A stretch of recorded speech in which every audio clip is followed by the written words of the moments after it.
umwanya gwa Kenkombe aho barukunaga kasasiro hijwire bivera ebicupa amatungo numuga kurira kandi abaru kutwarayo kasasereji nubajinaganaga etahirire bisharira namizgo kweshera amatungo n'endijo mirimo. David Nwagaba Sancho orukurre byo buhango muri Mbarara City ari kubwana bebembezi bakamukuzi na ruharo omucenyi cya Kanso ya Mbarara North Division erizoba yayeriko kwatwaho aha muringo kasasore rukuruga omumaka ekatwaro omwanya gwayo gwa Kenkombe. Kushanga ngo abana baza mu kasasirita utarundi imeje ikiza kwihayo tetanus.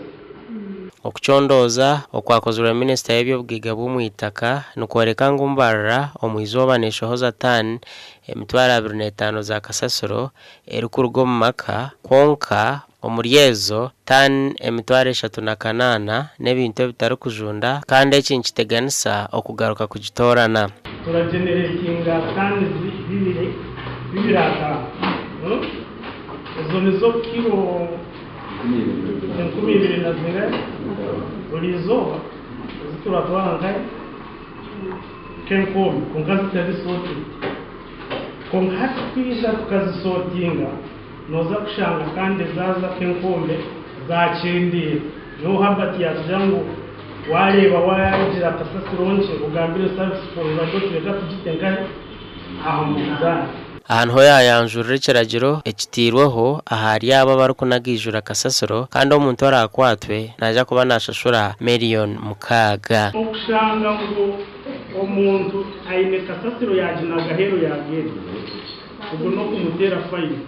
azakatire mu million mukaga so nichenda ko abantu bite nyuma tuzo kubashomesa barundana kasasiro hariho service provider ishakirata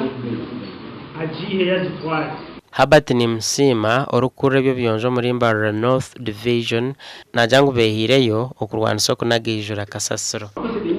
basanga twatsa miliyoni 3.8 mu mwaka mu kasasiro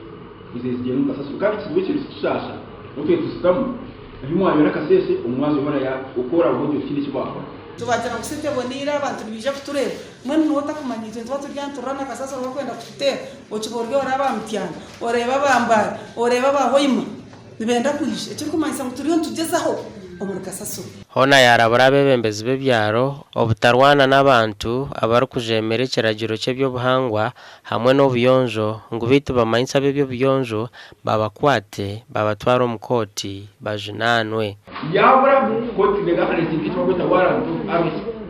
bizana abapolisi babakwate tubakwasira ibindi gasha kwa Fred turyakira.